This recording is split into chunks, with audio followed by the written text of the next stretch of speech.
राष्ट्र की राजधानी दिल्ली में कल बड़े बम विस्फोट में 13 भारतीयों की हत्या हो गई। कल ही शाम को फरीदाबाद में 360 किलो से ज्यादा विस्फोटक बरामद हुआ था। वो कैसे वहां पहुंचा अभी तक पता नहीं चल पाया है। 7 महीने पहले पहलगाम में एक नृशंस आतंकी हमला हुआ था जिसमें हमारे भारतीय साथी शहीद हुए थे, और अब दिल्ली में यह बम ब्लास्ट हो रहा है। आखिर किसी की जवाबदेही है? कोई जिम्मेदार है? कहां है गृह मंत्री अमित शाह और प्रधानमंत्री मोदी?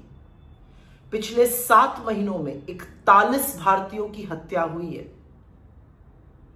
बड़ी बड़ी चुनावी भाषण में इतने मशगूल हैं कि उनको राष्ट्रीय सुरक्षा से कोई मतलब ही नहीं है। और अमित शाह तो बिल्कुल फेल्ड गृह मंत्री हैं। उनकी नाक के नीचे मणिपुर से लेकर दिल्ली दंगे, पहलगाम आतंकी हमला और अब यह बम ब्लास्ट हो रहा है। दिल्ली पुलिस किसको रिपोर्ट करती है? अमित शाह को। आईबी किसको रिपोर्ट करती है? अमित शाह को। सरहदों की सुरक्षा किसकी जिम्मेदारी है? अमित शाह की। अमित शाह को चुनावी भाषणों से ही फुर्सत नहीं है। और प्रधानमंत्री मोदी हर बार की तरह जब संकट आया तो जिम्मेदारी से मुंह मोड़कर भूटान चले गए। लेकिन बड़ी बड़ी बातें करने से आपकी विफलताएं छुपेंगी नहीं, क्योंकि भारी सुरक्षा की चूक हो रही है।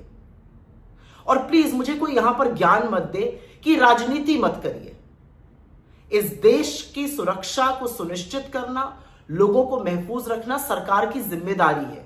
और अगर मासूम भारतीयों की हत्या होगी तो सवाल पूछे जाएंगे, जवाबदेही तय की जाएगी। क्योंकि एक बात साफ है, यह देश सुरक्षित हाथों में तो बिल्कुल नहीं। खैर, प्रधानमंत्री तो भूटान चले गए, लेकिन जो चिंता और भय का माहौल पूरे देश में उपज रहा है, देश के मन में बहुत सवाल हैं। उन सवालों के जवाब जब तक नहीं मिल जाते, अब ये ब्लास्ट क्या था, किसने कराया, एक्चुअली क्या है ये, जब तक सरकार ये हमें नहीं बताती तब तक इस पर कोई टिप्पणी करना वाजिब नहीं होगा। बहरहाल एक भय का माहौल है, देश की राजधानी में है। देश की राजधानी में यूं इस तरह से ब्लास्ट होना अपने आप में बहुत सवालों को जन्म देता।